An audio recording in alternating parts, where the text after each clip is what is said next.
세종실록 57권 세종 14년 8월 13일 기해 5번째 기사 1432년 명선덕 7년 임금이 지신사 안중선에게 양반의 부녀들이 평교자를 타는 것을 금하게 하라 이르다. 사대부의 부녀들이 평교자를 탈 수 없는 것은 이미 영갑에 있는데 지금 자못 이를 타고 노예들과 어깨를 견주어 나란히 다니니 심히 옳지 못하다. 지금부터는 중국의 제도에 의하여 양반의 부녀들은 옥교자를 타게 하되 제도는 간략하게 하고 먼저 한계를 만들어서 신민들로 하여금 본받게 할 것이다 하고 이내 사헌부에 전제하여 양반의 부녀들이 평교자를 타는 것을 금하게 하였다.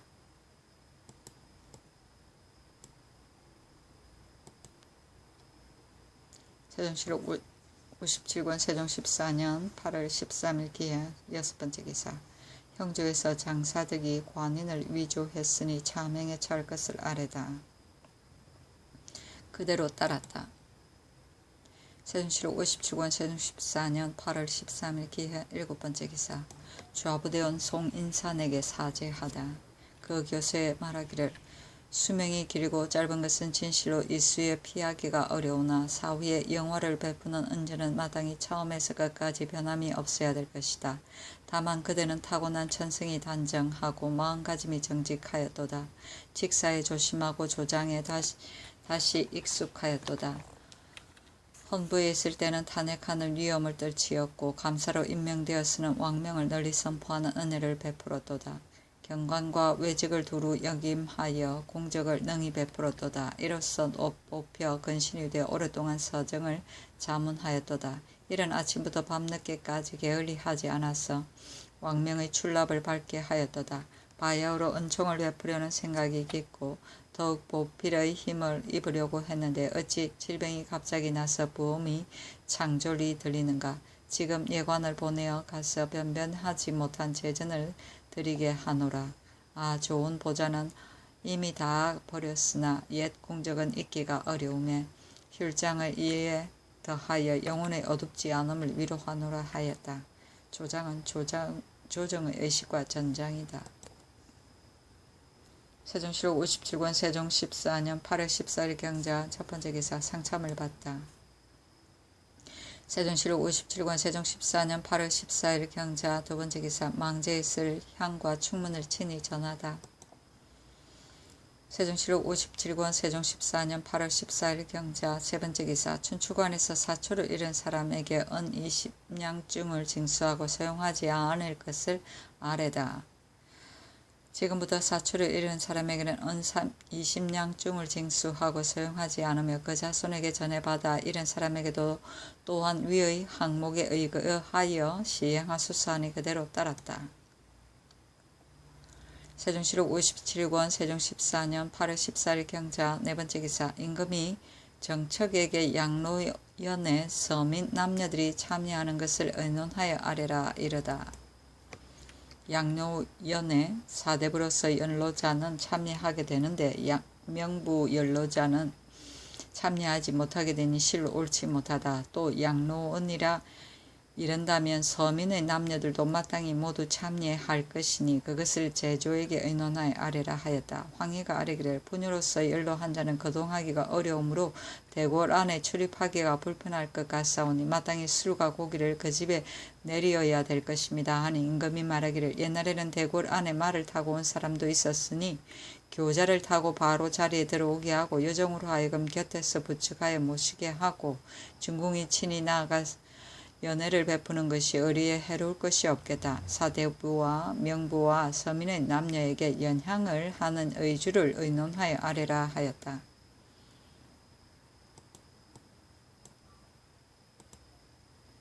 세종실록 57권 세종 14년 8월 15일 신축 첫번째 기사 임금이 경회를 위해서 종친들이 투호하는 것을 구경하고 연회를 베풀다.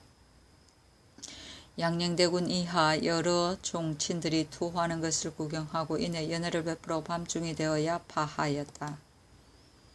세종실록 57권 세종 14년 8월 15일 신축 두번째 기사 호조에서 돈하문의 종을 만들 수에는 경상도에 폐지한 사사의 것을 사용하기를 아뢰다. 그대로 따랐다. 세종시로 57권 세종 14년 8월 16일 예민 첫 번째 기사 조참을 받다. 세종시로 57권 세종 14년 8월 16일 예민 두 번째 기사 사관은 대사 헌신계 등이 양녕대군을 태조의 유훈에 따라 멀리할 것을 상소하다. 양녕대군 이제는 심지가 광혹하여 불의를 많이 행하여 군부에게 죄를 주고 종사의 끊음을 당했습니다. 태종 전하께서 외방으로 내쫓으시고 또 명하시기를 내가 죽고 난 후에는 서울에 왕래하지 못한다 하셨으니 유훈이 엄하셨습니다. 지금 전하께서 대궐 안에 불러보시고 밤이 되었어야 돌아가게 하시니 이것은 비록 전하의 우회하신 지극한 정리이지만은 그것이 태종의 유훈에 어찌 되겠습니까? 삼가 바라옵건대 대의로서 결단하시어 다시는 불러보시 마시어 위로는 태종의 훈계에 따르시고 아래로는 신민의 기대에 부응하소서 하였으나 윤허하지 아니하였다. 대사원 신계 등이 상소하기를 양녕대군 이제는 군부에게 죄를 얻었는데 우리 태종께서 그의 생명을 보존시키고자 하여 외방에 내쫓아두기를 명하셨습니다. 이미 내쫓아둔다고 하셨다면 비록 변방 밖의 땅에서도 마땅히 돌아다니는 것을 마음대로 할 수가 없을 것이온데 근년 이후로는 공공연히 서울에 들어오니 이미 옳지 못한 일입니다. 지금도 아무런 끄리낌이 없이 서울에 유숙하게 되니 태종의 유훈에 먼 곳으로 내쫓는다는 뜻의 어긋남이 있사옵니다. 더군다나 그의 광패하고 용한 자질을 어찌 방자하기를 이 지경에 이르게 하겠습니까? 대소 시민들이 놀라지 않는 사람이 없습니다. 이것이 비록 전하의 우회의 정리가 지성에서 나왔지만은 그러나 조종의 훈계를 따르지 않는다면 어찌 효도가 되겠습니까?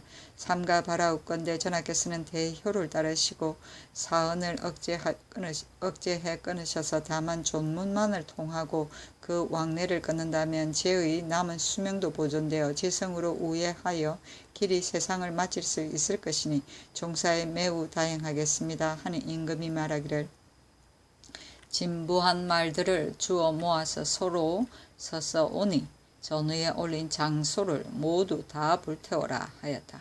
앙승선 정갑손 등이 아뢰기를 대간의 말은 일찍이 옳지 않은 것이 없으며 성상께서 윤호하지 않으시는 것도 또한 옳지 않은 것이 없사온데 어찌 간하는 소를 불태워서 뒷세상의 평판을 끼치겠습니까? 비록 이 소를 불태우시더라도 사간이 모두 이를 쓰게 되니 무엇이 이익이 있겠습니까? 하였다.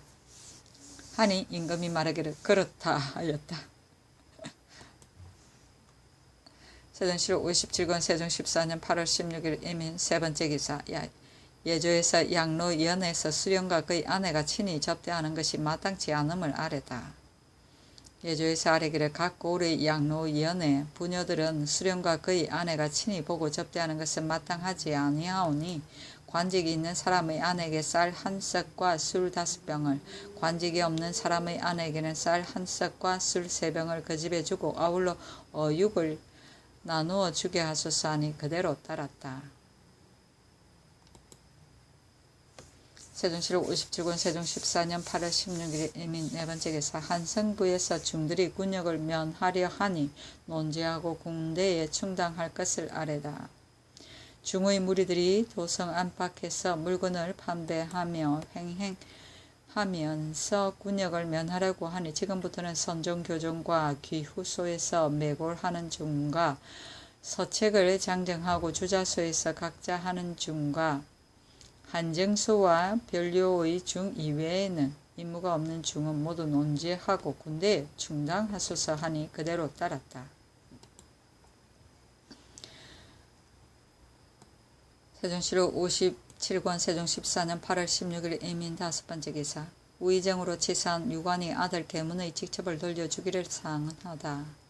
신이 나이 80이 넘었으므로 태평한 세상에서 버림을 당할 날도 멀지 않았으니 원컨대 신의 아들 계문의 직첩을 돌려주소서 하니 예조에 명하여 직첩을 돌려주게 하고 말하기를 계문이 이를 맡아 삼가하지 않았으나 지금 그의 늙은 아버지를 위하여 직책을 돌려준다 하였다. 세종실록 57권 세종 14년 8월 16일 이민 여섯 번째 기사 종정성과 종정징 등이 토사물을 바침으로 정포를 회사하다. 정성에게 정포 35필을 정징에게 정포 50필을 회사하였다. 세종실록 57권 세종 14년 8월 16일 이민 일곱 번째 기사 황이 맹사성 등을 불러 장동아에게 모의 모관과 신을 주는 것에 관해 의논하다. 황이 맹사성 권진 연순 신상을 불러 연인하기를 지난 갑진년에 사신 김성이 알목화 땅에 이르렀을 때 우리나라에서 의복을 주었는데 지금 옛 공주에서 온 장동아가 만약 이 일을 듣는다면 반드시 그에게 의복을 주지 않는다고 논할 것이니 모의 모관과 신을 주는 것이 어떻겠는가 하니 신상 권진 맹사성 등은 옳습니다 하고 안순 황희 등은 아뢰기를 김승이 왔을 때는 주는 것을 금한다는 조칙이 없었으며 지금 창성 윤봉 소장에게 의복을 주는 것도 또한 전년의 칙서에 의한 것입니다. 국경 밖의 사신에게 어찌 물건을 줄 필요가 있겠습니까? 만약 김성의 예를 들어 말을 한다면 칙서로 물건을 주는 것을 금한 까닭으로 감히 주지 못한다고 대답할 것입니다. 하니 황희 등의 의논에 따랐다. 또 말하기를 함길도의 귀화인들이 혼인할 때는 신부 집에 소와 말을 많이 보내니 심히 옳지 못하므로 이 풍속을 엄격히 금해야 될 것이며 또 본국 사람으로 하여금 혼인하는 것이 어떻겠습니까? 하니 여러 사람이 아뢰기를 옳습니다 하므로 예조에 내려서 법을 만들게 하였다.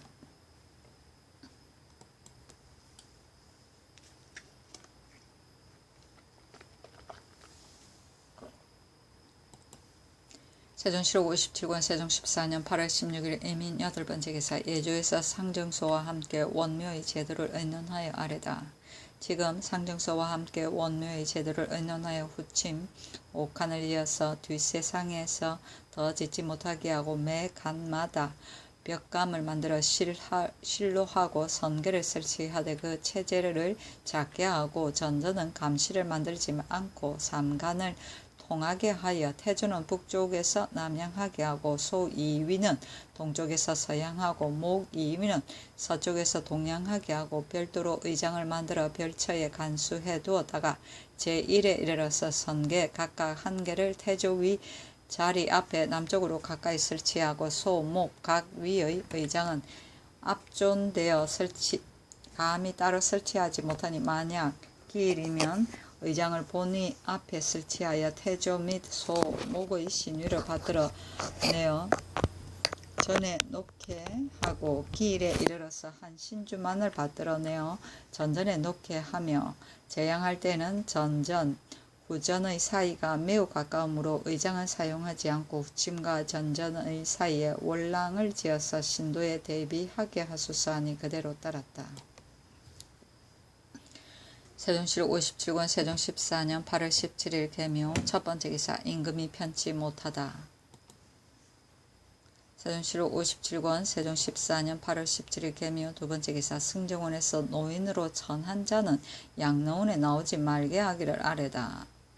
노인으로서 천한 자는 양로원에 나오지 말게 하소서 하니 임금이 말하기를 양로하는 까닭은 그 노인을 귀하게 여기는 것이고 그 높고 낮음을 헤아리는 것이 아니니 비록 지천한 사람이라도 모두 들어와서 참여하게 하고 그 장죄를 범하여 죄를 입어 자자한 자는 참여하지 못하게 하라 하였다.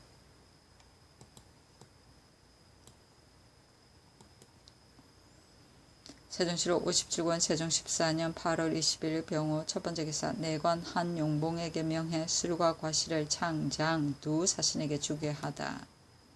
세종실록 57권 세종 14년 8월 21일 병호 두 번째 기사 예조에서 회례의 용안지곡 휴안지곡과 연회의 형제지곡을 악부에 올릴 것을 아뢰다. 그대로 따랐다.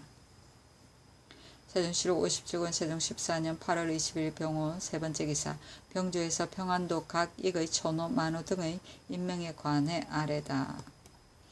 평안도 각 익의 천호 만호 등의 각처의 절제사들이 제 마음대로 임명하지 못하게 할 것이며 소재관에서 임명한 만한 사람을 뽑아서 도절제사에게 천거하게 하여 도절제사가 가부를 시험하여 차정하고 그 포표문 감사로 하여금 하게 할 것이며 한길도의 애도 또한 이 예에 의거하게 하소서 하니 그대로 따랐다.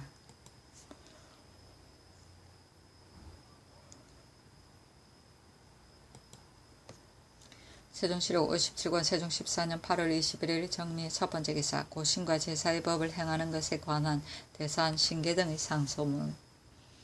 그늘에 소를 갖추어 고신과 제사의 법을 행하기를 청하여 삼가 성상의 유시를 받아 싸운데 유시의 조사는 조종이 모두 사용하지 않았으니 만약 이를 쓰게 된다면 모름지기 풍문의 금지를 없앤 뒤에야 행할 수 있는데 그러나 풍문의 금지도 또한 조종의 성현이므로 반드시 버릴 수 없다면 서사도 또한 행하기가 어렵겠다. 또 이 법을 행하면 폐단이 반드시 생길 것이다. 이품 이하여 간원에게 제사하는 법은 내가 장차 의논하겠다 하셨는데 신등은 말이 사리에 통달하지 못하고 정승이 성상을 움직이지 못하여 유엄이 막혔으니 두렵고 낭패되었습니다. 그러나 변변치 못한 좁은 소견이 다 아뢰지 못한 점이 있어서 오활하고 편협함을 잊고 감히 2번이나 성상의 위험을 범하고 10,000번 죽을 죄를 무릅쓰고 생각한 바를 진술하옵니다. 신등이 가만히 생각하건대 초창할 때에는 수성의 시대와 같지 않았으니 초창할 때는 권도를 행하는 것을 귀하게 여기고 수성할 시대에는 정도를 지키는 것을 귀하게 여기니 권도를 행하는 것이 아니면 물류를 통솔할 수가 없으며 정도를 지키는 것이 아니면 국맥을 배양할 수가 없습니다. 권도로서 그 업을 열고 정도로서 그 세대를 영구하게 하니 조정의 시일을 참작한 것이 곧 자손의 굽은 것을 고쳐 바르게 함을 배태한 것입니다. 제왕의 도는 진실로 그 법이 착하고 착하지 않을 뿐이니 어찌 반드시 구애되고 융통성이 없이 하겠습니까? 공자가 말하기를 3년 동안은 아버지의 도에 고침이 없어야 된다고 하셨으나 마땅히 고칠 만한 것은 고쳐야 될 것입니다. 조정의 법도 변경할 수 없는 것이고 변경할 수 있는 것이 있으니 경상의 법은 영세토록 전하여 변경할 수 없는 것이요 손익하는 법은 시의에 따라서 변경할 수 있는 것입니다.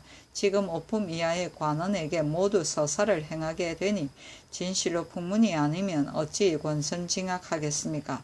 그런 까닭으로 풍문을 탄핵 교철하는 데는 행하지 않고 서사에만 사용되니 조정으로부터 지금에 이르기까지 오히려 그렇게 되었습니다. 그러나 풍문의 금지는 반드시 버릴 수가 없는데도 서사는 진실로 행하려고 한다면 어찌 비관에게만 시행하고 대관에게는 시행하지 않겠습니까?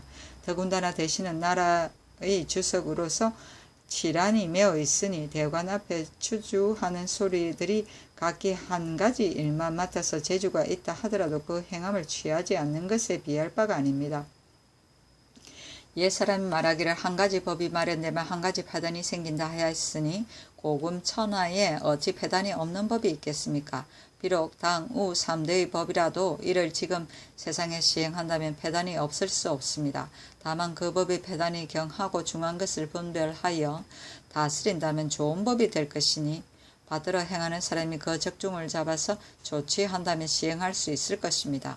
지금 사서의 폐단과 관교의 폐단을 비교한다면 사서의 폐단은 적경하고 관교의 폐단은 중하니 무슨 까닭입니까? 선비된 사람이 혹 자기 행실이 법도를 어겨서 서사가 정체하게 되면 비록 그 마음속으로는 원수처럼 미워하더라도 겉으로는 두려워할 줄 알게 되어 행실을 고치게 되지만은 관교의 품계에 승진되면 의기가 스스로 만족하여 거만하게 꾸짖기를 너희들이 오늘날에도 또한 서사하겠는가 하면서 불의를 마음대로 행하면서 돌아보고 끓이는 일이 없게 됩니다. 그러나 이것은 광망한 교동들이 하는 짓이고 책임이 중하고 관직이 높은 사람까지 더욱 두려워하고 끓이는 일이 없으며 정에 빠지고 욕심을 마음대로 부려서 혹은 그 마음을 잃게 되는 것도 많게 됩니다. 만약 그 환란이 일어나기 전에 텀타 매양 관직을 임명할 때 반드시 경계를 다한다면 반드시 환란에 이르지 않을 것입니다. 이로써 논한다면 관교의 폐단이 어찌 서사의 폐단보다 도리어 중하지 않겠습니까? 가령 대간이 서사할 즈음에 자기 정실에 따라 좋아하고 미워한다고 한다면 또한 설명이 있을 것입니다.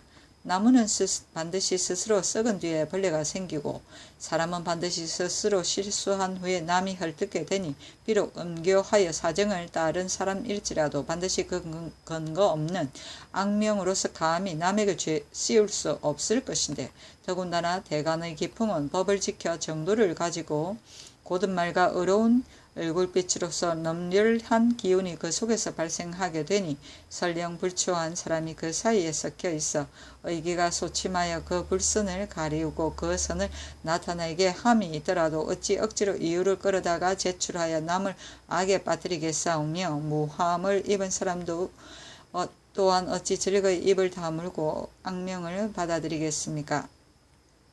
가령 몰래 무함한 사람이 있다면 그 죄를 엄격히 다스리게 함이 옳을 것입니다. 이로써 본다면 은복한 일을 적발하고 깊숙한 일을 나타내게 하는 패단이 비록 사대부의 몸에도 다소 시행되지만은 착한 일을 권장하고 악한 일을 징계하는 이익이 크게 풍화의 기틀에 관계됨이 있으니 그 패단되는 것과 그 이익되는 것의 경중과 이해는 비교해 계산함을 기다리지 않아도 명백합니다. 삼가 바라옵건대 전하께서는 초창과 수성의 적이함이 다른 것을 생각하시고 국맥원기의 관계된 바를 살펴서 작은 패단으로서 그 큰 이익을 폐지하지 마시고 특별히 유엄을 내리시어 한결같이 전장과 같게 하시되 만약 의난한 점이 있으면 아래로 원로 대신들과 식견이 있는 사람에게 물으시면 그 물청의 귀착되는 바를 또한 볼 수 있을 것입니다. 신등이 또한 보옵건대 각품의 관교의 용지를 폭을 찢어서 초설을 써서 내리시니 비록 간략하고 질박하면 될지라도 장명을 소중히 여기는 뜻은 아닌 듯 하오니 또한 성대의 문명한 제도는 아닌 것입니다. 또 대개 교지와 칙서는 궁중에서 나와 사방에 전파되니 예의로서도 마땅히 그 제도를 극히 중하게 하고 그 글을 극히 아름답게 만들어 사방 사람들로 하여금 사청을 움직이게 하고 공경하여 우러러 보기를 하늘처럼 해야 할 것인데 지금 백지를 사용하여 문식을 더하지 않으니 무지한 백성들이 보기에는 관부의 문수와 약간 같을 정도이므로 풍동고무의 뜻이 전혀 없게 되니 옛날과 중국의 제도에 비교한다면 불만족한 점이 있을 듯합니다.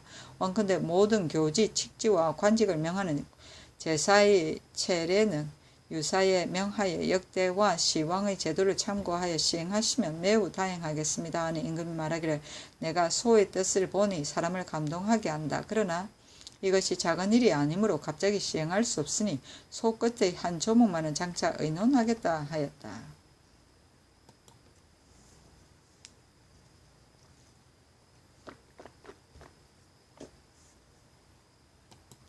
세종실록 57권 세종 14년 8월 21일 정미 두 번째 기사 예조에서 왕비의 양로연 의주를 아래다.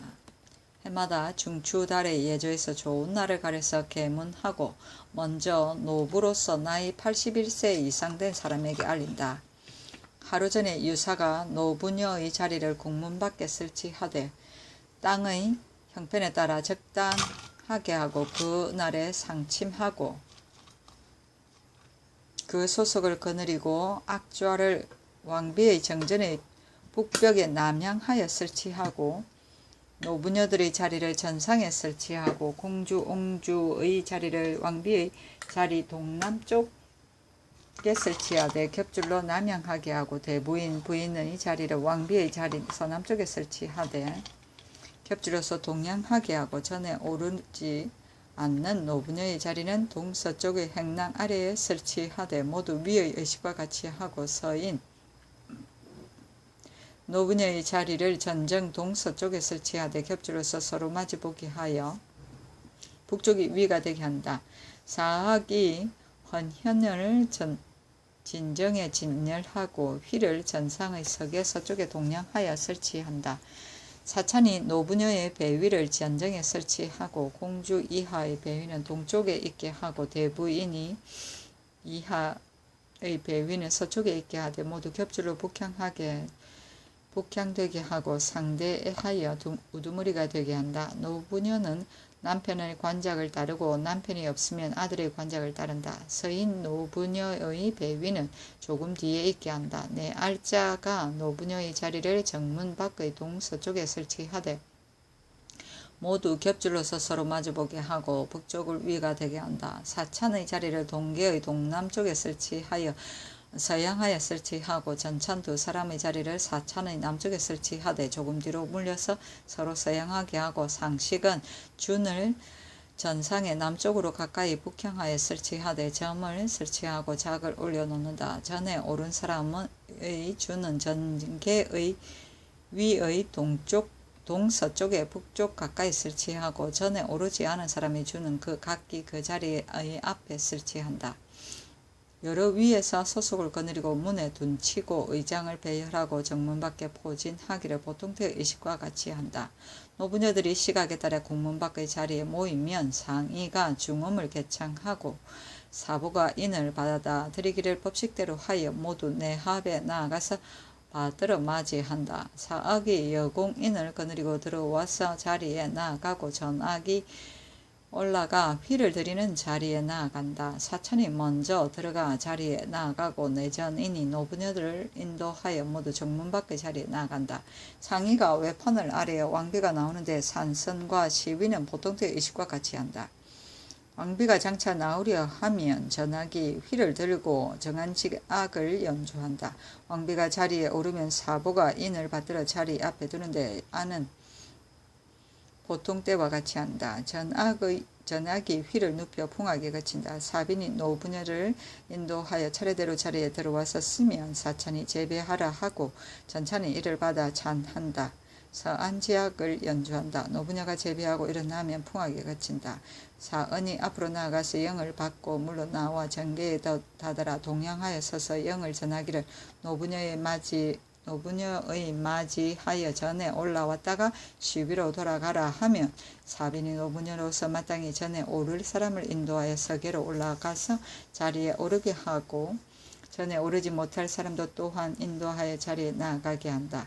상식이 안을 올리면 풍악을 연주하고 상의가 꽃을 올리고 나면 풍악을 그친다. 노부녀의 탁자를 설치하여 꽃을 뿌리고 상식이 첫째 자기의 수를 따르면 풍악을 연주한다. 왕비의 자리 앞으로 나아가서 북향하여 꿇어 앉아 자리 앞에 술잔을 두고 또 노부녀의 술잔을 따라 술잔을 든다. 이를 마치면 상식이 나아가서 빈작을 받아서 준소에 도로 갖다 둔다. 풍악이 그친다. 상식이 밥을 올리면 풍악을 연주한다. 또 노부녀의 밥을 올리면 풍악을 연주한다. 또 노부녀의 밥을 설치하여 다 먹고 나면 풍악이 그친다. 다음에 술을 올리고 그 다음에 밥을 올리며 술잔을 5번 돌리고 그친다. 상식이 나아가서 상을 걷어치우고 또 노부녀의 탁자를 걷어치운다. 사빈이 전의 아래 위에 있는 노부녀를 나눠 인도하여 모두 배 위로 돌아서 가서 쓰면 사찬이 재배하라 하고 천천히 이를 받아 차는다. 풍악을 연주한다. 노부녀가 재배하고 일어나면 풍악이 그친다. 사빈이 노부녀를 인도하여 차례로 나가고 상의가 앞으로 나아가서 예를 마쳤음을 아뢰고 나서 시위로 돌아온다. 왕비가 자리에서 내려오면 풍악을 연주한다. 내전으로 돌아가는데 산성과 시는 올 때의 의식과 같이 한다. 풍악이 그친다. 노부녀가 사은하고 물러간다 하니 그대로 따랐다. 상침은 여관의 정육품 벼슬이고 사악은 전학서의 한 벼슬이며 내 알자는 액정서의 종 8품 벼슬이고 상식은 여관의 종 5품 벼슬이고 상의는 여관의 정 5품 벼슬이다. 세종시록 57권 세종 14년 8월 12일 무신 첫 번째 기사 양녕대군 이제를 불러보지 말아야 된다는 것에 관한 우사간 급류 등의 상소문 신등이 전일에 양녕대군 이제를 다시 불러보지 말아야 된다는 뜻으로 성총을 번거롭게 하였사오니 윤호를 받지 못했습니다. 신등이 되풀이하면서 깊이 생각하여 보건대 태종 전하께서는 일이 커지기 전에 미리 막아서 자손을 위하여 만세의 계책을 세운 것이 지극하고 극진하셨습니다. 전하께서 특별히 우예의 사언으로서 조정의 유훈을 생각하시지 않으시고 여러 번 접견하신 이것은 오나라 시민들이 매우 분하게 여기는 것입니다. 양녕대군이 돌아가는 길에 여자의 집에서 자고 출입을 태연하게 하니 그 패단이 더 자라도록 버려두어서는 안 될 것입니다. 삼가 바라옵건대 전하께서는 한결같이 전일에 올린 소에 의가에 다시는 불러보지 마옵소서 하였다. 세종시록 57권 세종 14년 8월 22일 무신 두번째 기사. 검류등이 예의 염치의 기강을 세워 선비의 기풍을 바르게 할 것을 상소하다. 예의 염치는 나라의 4가지 강기이니 4가지 강기가 서지 않으면 어찌 나라가 구실을 하겠습니까? 예의를 숭상하고 염치를 닦아서 선비의 기습을 바르게 하고 백성의 풍속을 후하게 하는 것은 고신의 법보다 간절한 것이 없습니다. 당나라의 고신과 송나라의 사두를 봉환함도 모두 사람마다 명제를 닦아 힘쓰게 하기 위한 것입니다. 전제의 융성할 때에도 또한 이 법을 따라서 총사 염치를 살펴서 인원하지 않음이 없었던 까닭으로 사람들이 각기 스스로 행실을 닦아 조심하지 않는 사람이 없었으며 다만 사소한 행실의 결점도 두려워하여 풍속의 아름다움을 이루었으니 그 500년의 장구한 연대를 유지한 것도 진실로 이 까닭이었습니다. 다만 우리 태조께서 건국한 초기에 여러 사람을 포섭하기를 힘써서 3품 이상 모두 관교를 사용하였으니 이것은 곧 창업할 때의 권도이요 지수하는 바 변치 않은 법도는 아닙니다. 그 후에 고신의 법이 시행되었으나 다시 폐지된 것이 2번이나 되었습니다.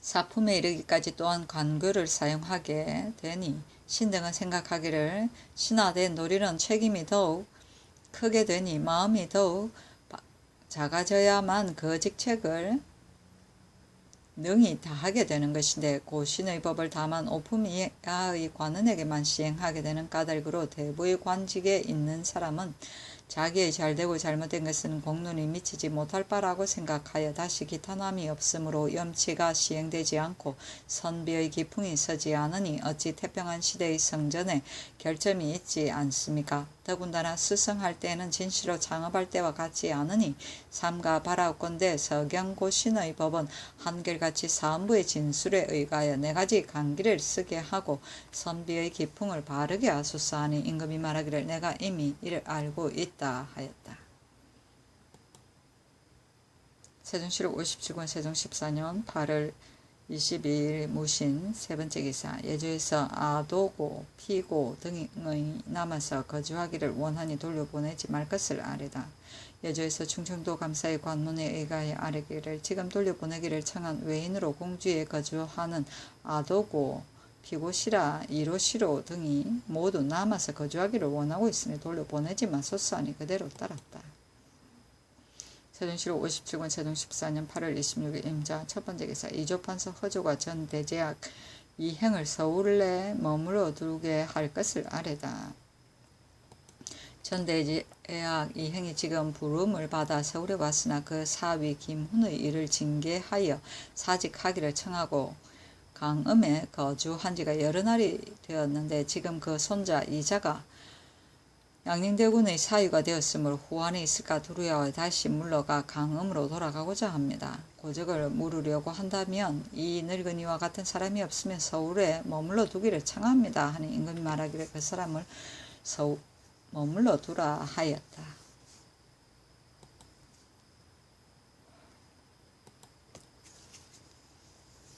세종시록 57권 세종 14년 8월 27일 개축 첫번째 기사. 임금이 건정전에서 나이 80세 이상 된 노인에게 연회를 베풀다. 여러 노인들이 전쟁에 나오니 지신사 안승선에게 명하여 배려하는 하지 말도록 하였다. 4품 이상의 노인이 차례대로 전에 오르고 전하가 자리에서 일어나고 2품 이상의 노인은 전 안의 동쪽 서쪽에 나누어 앉게 하였다. 우의정으로 그대로 치사한 유관과 근교 좌의정으로 치사한 이규령 등 6인과 4품 이상의 노인이 월대 위에 앉은 사람이 17명이요 5품 이하와 서인 천내에 이르기까지 전쟁에 앉은 사람이 무릇 86명이었다. 아들 사위 아우 조카들에게 명하여 부축하여 자리에 나아가게 했는데 연회가 파함에 여러 노인들이 모두 배 위로 돌아가니 명하여 배례를 그만두게 하였다. 임금이 대원 등에게 이르기를 오늘은 아침 날씨가 맑고 화창하여 연회를 잘 지냈으니 내 마음이 기뻤다. 내일 노부들을 연회할 적에도 또한 마땅히 이와 같이 할 것이다 하였다. 세종실록 57권 세종 14년 8월 28일 갑인 첫번째 기사 예조에서 노부인들의 대궐문 출입에 관해 아래다.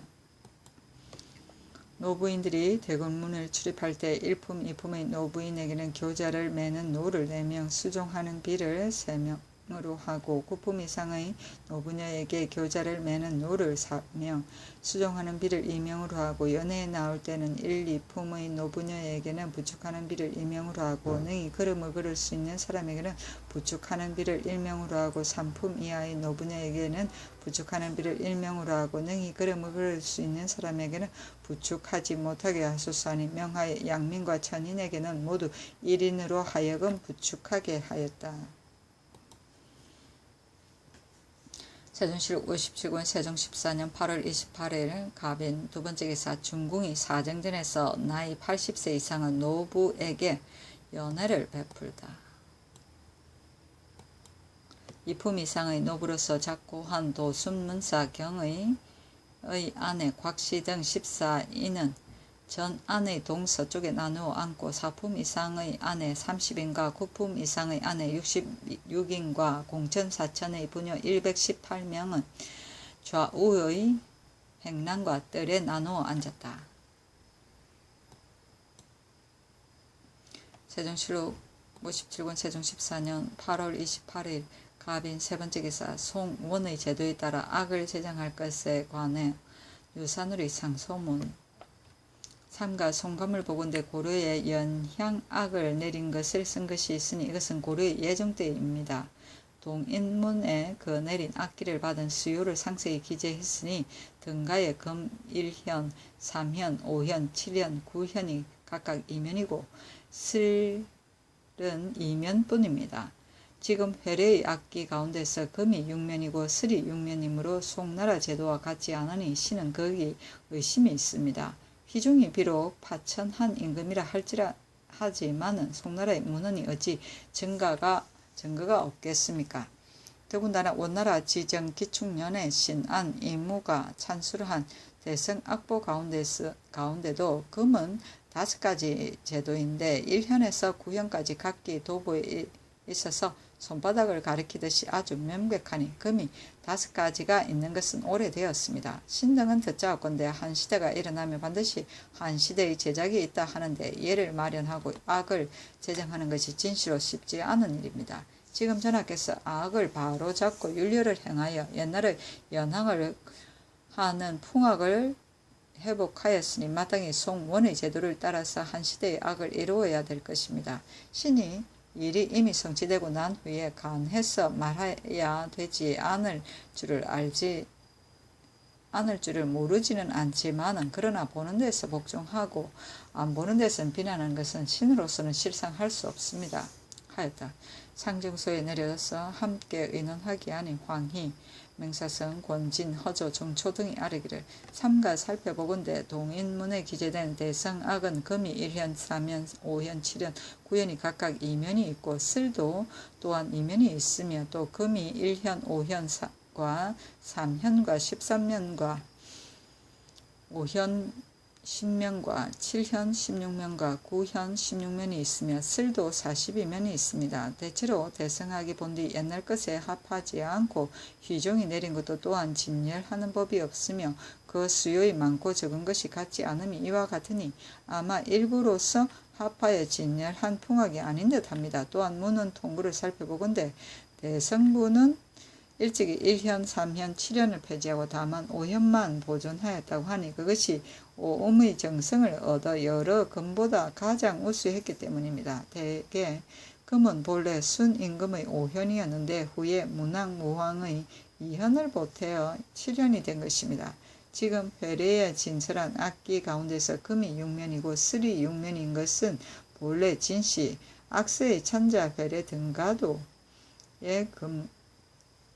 금이 12면이고 슬이 12면이 있었는데 제후의 제도는 항상 천자의 반만 되는 까닭으로 금과 슬이 합하여 6면일 뿐이오니 다르게 할 수가 없을 듯합니다 하였다.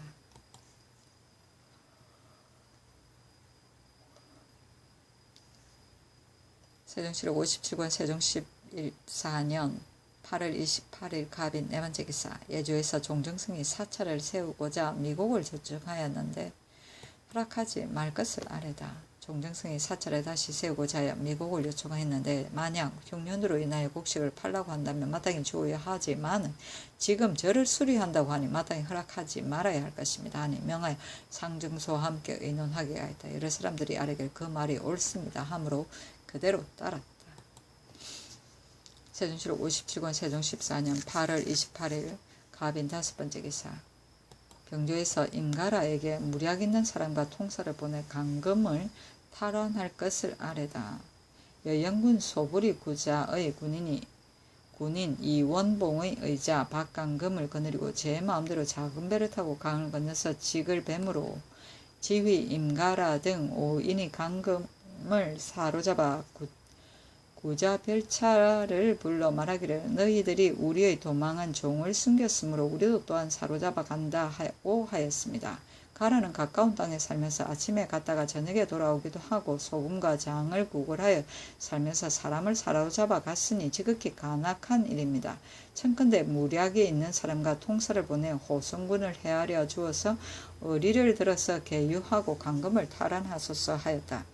명하여 정부 제조와 함께 의논하게 하니 남지 황보인 유명분 신장 신상 안순 허조 맹사성 황희 등이 아뢰기를 사람을 보내어 계유하되 김소소 등과 본래 우리나라 사람이고 너희 노비가 아닌데 너희들이 노력하여 역사했으니 이미 옳은 일이 아니다.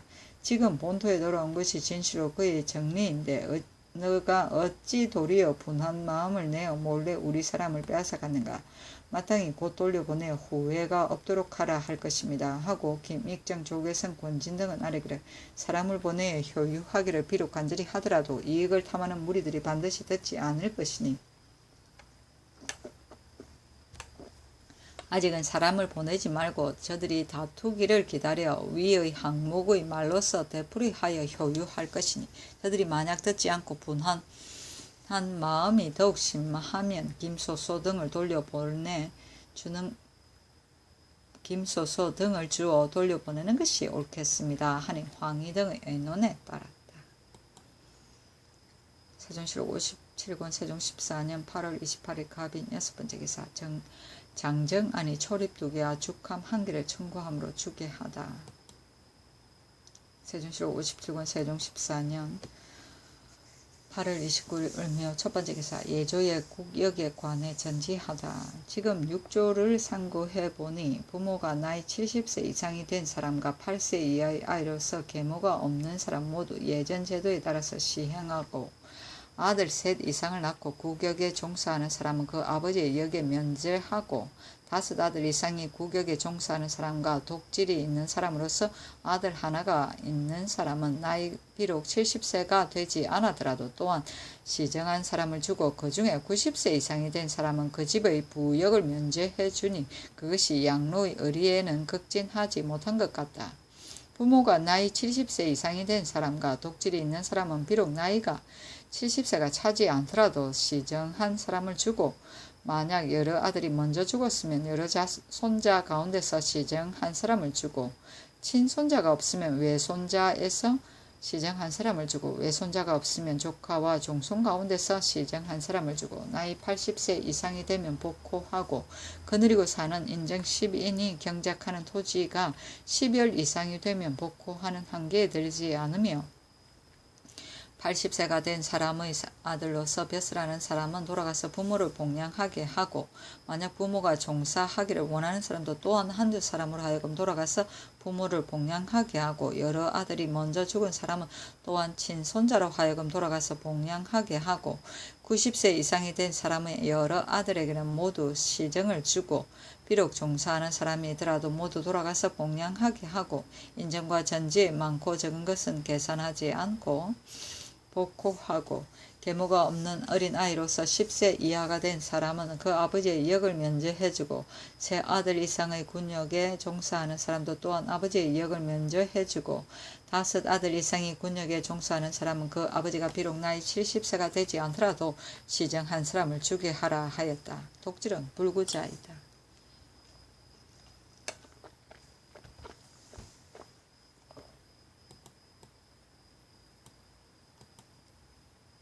세종시록 57권 세종 14년 8월 29일 을묘 두 번째 기사 돈영부에서의 거관에 관한 이조의 상소문. 이조에서 아뢰기를 각 관사의 이전은 정일품 아문이면 7품에서 거관하는데 지금 돈영부에서는 이미 연동령을 혁파하였는데도 전리는 그전대로 있으니 7품에서 거관하는 것이 옳지 못합니다. 청컨대 종1품 아문의 예에 의하여 8품에서 거관하게 하소서 하니 그대로 따랐다. 세종시록 57권 세종 14년 9월 1일 병진 첫 번째 기사 조참을 받다. 세종시록 57권 세종 14년 9월 1일 병진 두 번째 기사 종정승리 토선물을 바치니 정포 11필을 회사하다. 세종시록 57권 세종 14년 9월 1일 병진 세 번째 기사 우희정으로 치사한 요강과 좌희정으로 치사한 이규령 등이 전을 올려 사언하다. 그 전에 말하기를 양로를 잘하는 것은 성인의 대정입니다. 백이와 태공이 준문왕에게 돌아온 뒤로 1000여 년이 되었으나 이를 계승한 사람이 드물었는데 한나라 명제에 이르러 벽옹에 나아가 노인들에게 배례하였습니다. 그 후에는 비록 양로한다는 명칭은 있었으나 또한 비단과 솜을 내리고 쌀과 고기를 내리게 하는 영이 지나지 않았을 뿐이었습니다. 삼가 생각하건대 주상전하께서는 덕은 건곤에 합하고 은혜는 우로와 같습니다. 한 가지 일도 고전에 상고하지 않은 것이 없으며 한 가지 생각도 생민에 있지 않은 적이 없었습니다. 고금의 조치의 적당한 것을 참작하여 만세에 전하여 없어지지 않을 제도를 세워서 신 등 6인에게 전내에서 잔치를 내리고 3품 이하의 노인들에게 계 위에서 잔치를 내려서 차례대로 얻게 하고 서인에 이르기까지 모두 뜰에 올라 나오게 하고 유사로 하여금 성찬을 베풀게 하고 선악을 연주하게 하여 흥을 돋워 주심으로 모두 실컷 마시고 먹은 후에 돌아갔습니다. 여리에서 기뻐하고 종족들이 서로 경하했사오니 실로 세상에 드문 훌륭한 일이었사옵니다. 신등은 모두 용렬한 재주로서 생전에 태평한 세상을 만나서 은혜를 입어 성대한 예지를 보게 되니 너무나 기뻐 날뛰어 어찌할 바를 모르겠습니다. 함께 주상전하께서는 요순의 수를 누리시고 문왕의 정사를 시행하셔 자손만대의 길이 한없는 왕업을 보존하기를 축원하나이다 하였다. 세종시록 57권 세종 14년 9월 1일 병진 네 번째 기사 형조에서 산호 용대 막동 외노 보라를 차명에 처할 것을 아뢰다. 산호 용대는 산호 기금을 죽이고 산호 막동은 산호 작금을 죽이고 외노 보라는 선군 강송만을 죽여사오니 형률에 의거하면 모두 차명에 처해야 될 것입니다 하니 그대로 따랐다. 세종시록 57권 세종 14년 9월 1일 병진 다섯 번째 기사 예조에서 중들의 도첩 조사를 중앙과 지방관리들이 거행하지 않음을 아뢰다. 중들의 도첩이 있는가 없는가를 조사하는 것이 이미 명백한 법령이 있는데도 중앙과 지방의 관리들이 이를 문구로 여겨 즐거이 거행하지 않습니다. 혹은 도첩이 없는데도 제 마음대로 삭발하는 사람도 있으며 혹은 죽은 사람의 도첩을 벌어서 관을 속이고 이름을 고쳐서 다른 사람의 아버지를 아버지로 삼는 사람도 있습니다. 또 중과 여성이 명부도 없으면서 이곳저곳으로 횡행하고 유벽한 곳에 떼지어 모여서 옳지 못한 짓을 함부로 행하니 원컨대 지금부터는 서울과 지방의 각절의 중들을 모두 이름을 기록하여 장부에 얹고 혹은 부모와 사생의 연고로 인하여 다른 곳으로 옮겨가는 사람은 소재관에서 알려서 옮겨간 고을에 입문하여 옮겨간 고을에서 그가 의탁한 절에 이름을 등록시키게 하고 그 본래부터 도첩이 없는 사람과 도첩을 위조하여 쓰는 사람으로서 나이 46세 이상인 사람에게는 정전을 징수하고는 그전대로 종이 되게 하고 나이 45세 이하의 사람에게는 논죄하고는 도로 속인이 되게 하고 마땅히 이름을 위조한 도첩을 거두어 드리게 하되 자원하여 환속하고자 하는 사람은 죄를 줄지 말게 하고 각 고을에 쓰는 봄, 가을, 겨울마다 도첩을 등록할 된 것을 고찰하는 일을 감사에게 보고하고 사헌부에 이문하면 사헌부가 중이 출입하여 노상에 있는 사람을 규찰하되 관진의 관리와 소재관의 감고, 이정, 이장 등이 모두 고찰하게 할 것입니다. 예터에 절을 다시 세우고 아몬과 초막을 새로 짓는 것을 금지하는 것은 명백히 법령이 있는데도 무식한 중들이 각기 사사편의로서 새 절을 지어 거주하며 어리석은 부녀들과 나이 많아 죄를 두려워하지 하는 사람이 국법을 돌아보지 않고 다투어 시주를 하여 파산하는 지경까지 이르렀으니 중앙과 지방의 관리들은 고찰을 하지 않으니 매우 옳지 못한 일입니다. 청컨대 지금부터는 한결같이 일찍이 내렸던 교지에 의거하여 시행하소서 하니 그대로 따랐다. 세종시로 57권 세종 14년 9월 1일 병진 6번째 기사. 예조에서 집현전에서 아랜 단유의 제도에 대해 가부를 의논할 것을 아뢰다. 지금 집현전에서 아랜 단유의 제도에 대하여 여러 사람이 그 가부를 의논했는데 1. 원사에는 단의 나비가 5장, 유의 나비가 30장이었으며 주자의 주현 사지 단설에는 단의 사방이 25척이고 유의 사방이 55보라 하였는데 장으로 계산하면 6척이 1보가 되니 15장이 되는 것입니다. 지금 유의 안의 동서남북이 모두 10장에 지나지 않으므로 협작하니 원컨대 옛날 제도에 의하여 나비를 5장을 더 넓혀서 사방이 15장으로 하는 것이 어떻겠는가에 대하여 맹사성은 말하기를 처음에 주자의 설에 의하여 주척 25척으로 단의 나비로 하고 주척 25보로서 윤회의 상거로 하니 그 진설할 때의 단상이 좁아서 찬기를 용납할 수가 없으므로 부득이해서 홍무 예제에 의하여 영조척 25척으로서 단의 나비를 삼은 후에야 겨우 찬기를 용납할 수가 있었습니다. 단의 나비를 이미 영조척으로 산 것도 또한 영조척 25부로 해야만이 서로 맞게 됩니다. 만약 주척 외에 영조척이 보수를 쓰는 법이 없다면 그 토지를 측량하는 3등의 척도 모두 보수로서 계산하게 되니 이것은 제작이 없다고 말할 수 없는 것입니다. 그렇다면 유의 상거도 영조척 25보로 하는 것이 무엇이 해롭겠습니까? 유의 높이도 또한 영조척으로 해야 될 것입니다. 하였고 1. 원사의 단의 높이가 5장이고 유의 높이가 5장이었는데 주자는 말하기를 단의 높이가 3척이고 유의 높이가 3척이라 했으므로 유의 높이가 모두 5단과 가지런하였습니다. 지금은 단의 높이는 3척인데 유의 높이는 2척 반이므로 단 유의 높고 낮음이 가지런하지 않으니 또한 옛날 제도에 의하여 유의 높이도 단의 높이와 같이 3척으로 하는 것이 어떻겠는가에 대하여 권진 등은 말하기를 본래는 주척으로 쌓았으므로 높이가 3척이었는데 지금 집현전의 관원은 영조척으로 이를 제게됨으로 3척이 되지 않는다고 합니다. 하였고 1. 문현통구 사유 주에는 사변에는 흙을 쌓아 유로 한다 했는데 주문공은 말하기를 사각의 흙을 쌓아 유로 하고 기와로 덮지 않으며 다만 벽돌을 양면으로 섬돌을 놓아 물이 흐르게 함으로 더욱 견고하게 한다 하였는데 지금 사유에 모두 벽돌을 쓰게 되니 옛날의 법이 아닌 듯 합니다. 그러나 원사에는 단과 원을 벽돌로 만들었는데 주자는 또한 말하기를 단의 장식에 벽돌을 쓰지 아니한다 하였으니 상고할 데가 없습니다.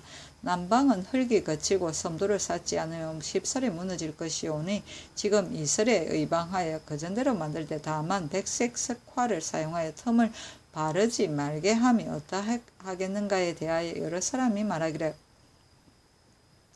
옛날 제도에는 유의 빛깔과 모양을 논하지 않았으니 마땅히 그전대로 해야 할 것입니다. 하였고 1. 주자는 말하기를 단의 높이는 3척이고 이미 단의 높이가 3척이라 하고 또 단을 상급으로 나눈다고 했으니 이것은 1척을 1급으로 하는 것이다. 사방으로 섬돌을 대고 이 섬돌의 청계는 각 단의 청계이고 다만 사면 섬돌의 양쪽 옆에 각기 돌섬돌 로서 비스듬한 길을 만들어서 서로 막아서 그 가운데를 섬돌 청계로 하고 밖을 단의 청계로 함이 옳다. 단의 면이 2장 5척이라 했으니 맨 위의 1급의 수를 하면 하면에는 다시 2청계로 하고 1급의 마땅히 1척이 되니 단의 다리가 마땅히 2장 9척이 되어야 하는데 지금은 단의 높이가 다만 직하 3척이 될 뿐이고 3급의 한정이 없으니 전혀 체제를 잃었습니다. 원컨대 주자의 설에 의하여 맨 위의 단 25척을 1급으로 하여 높이를 1척으로 하고 단 1척을 제2급으로 하여 높이를 1척으로 하고 또 1척을 제3급으로 하여 높이를 1척으로 하고 그 가운데를 섬돌 청계로 하고 밖을 단의 청계로 함이 어떻게 했는가에 대하여 권진 등이 말하기를 당제의 제주 제사 지기와 송나라 정화 연간의 신의와 진시 예서에도 모두 한급이 없으니 거전대로 해야 될 것입니다 하였고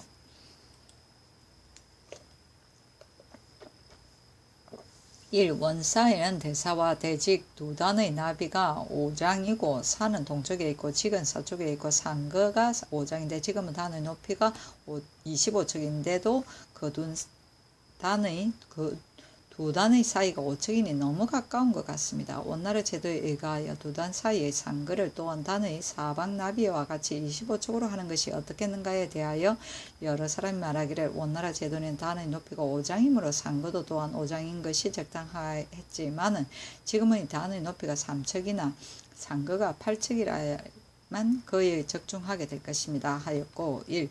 주자가 말하기를 사문의 유를 같이 하되 한가운데 문을 여는 데는 마땅히 1장 남짓하게 넓게 해야만 행례함에 있어 집내인이 왕래하는데 통로가 넓어서 서로 방해가 되지 않을 것이며 양쪽 옆에 각기 한 개의 1장 되는 화표를 세우고 위에는 횡목을 걸어서 문의 형상과 같이 한다. 화표는 예에 글이 없는데 다만 주연에 이와 같은 것이 보인 것은 혹 쉽사리 얻어도 손해가 되며 짓지 않아도 또한 얻게 되는 것 같다 했는데 지금 유문은 6척 남짓하게 되니 좁은 것 같습니다. 원컨대 주자의 설에 의하여 화표문을 만들지 말고 비록 혹시 문을 만들더라도 조금 2, 3척만 넓히는 것이 어떻겠는가에 대하여 권진 등이 말하기를 문을 넓히는데 이미 주척을 사용하여 격식에 의거해 만들었는데 지금 영조척을 재개되니 맞지 않는다 합니다 하였고 1. 주자가 말하기를 북문의 유 밖의 빈 땅은 마땅히 조금 넓혀서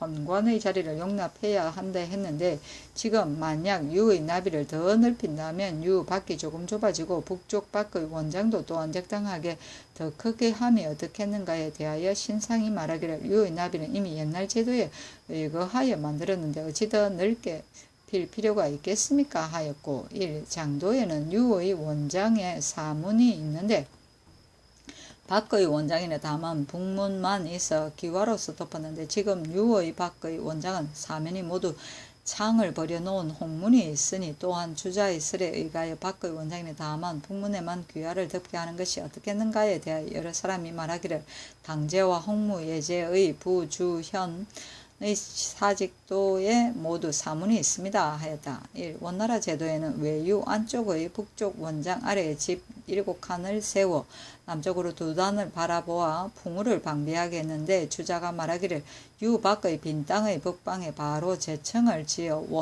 풍우를 방비하게 하고 헌간의 자리를 설치한다 하였는데 남과는 남양으로 하여서 행사한다. 지금은 제청이 없으니 원컨대 이 제도에 의하여 유 밖의 북문 쪽에 제청을 지어서 비 오고 눈 오는 날에 행사하는 장소로 하는 것이 어떻겠는가에 대하여 맹사성 등이 말하기를 만약 비 오고 눈 오는 날이 있으면 혹은 장막을 설치하기도 하고 혹은 우산을 사용하여 행사할 것이지 어찌 집을 지을 필요가 있겠습니까 하였고 허준은 말하기를 삼가 문은 통구의 주자 주현 사직단의 설을 살펴보건대 사문에 유를 같이 한다 하였고 주에는 사각에 흙을 쌓아서 유를 만들되 높이는 3척쯤으로 하며 양쪽 여태 각기 한 개의 1장이나 되는 화표를 세우고 위에는 횡목을 걸어 문의 형상과 같이 하고 북문의 유의 밖의 빈 땅은 조금 넓혀서 헌관의 자리를 용납하게 한다 했으며 당송의 대사 대직의 행사 이를 상고하면 유는 없으니 신은 거기 생각하건대 두 의식의 규모가 같지 않음을 의심하여 되풀이하면서 참고하여도 당송의 행사 의식에는 조금도 한길의 유의 안팎에 미치는 것이 없으니 대사의 유가 없음이 명백합니다. 당송 전후의 역대의 제도를 두루 상고하건대 한나라 광무제의 건무 인연의 대사직을 낙양에 세워 종묘의 오른쪽에 있게 했는데 단에는 집이 없고 문과 원장만 있을 뿐이었습니다. 고려의 사직단도 또한 유는 없었는데 신이 일찍이 이를 보았습니다. 그 전에 오는 터는 지금도 오히려 있습니다. 그 전에 오는 터가 지금도 오히려 있습니다. 고려의 모든 제작은 반드시 당송을 본던 것인데 사직에 있어서는 유를 설치하지 않았으니 어찌 본 바가 없었겠습니까? 건국초에서 사를 세울 적에 유를 설치하지 않았는데 신의 생각으로는 천지와 제후의 사직의 제도는 주현의 제도와는 같지 않다고 여겨집니다. 대저 3대는 멀어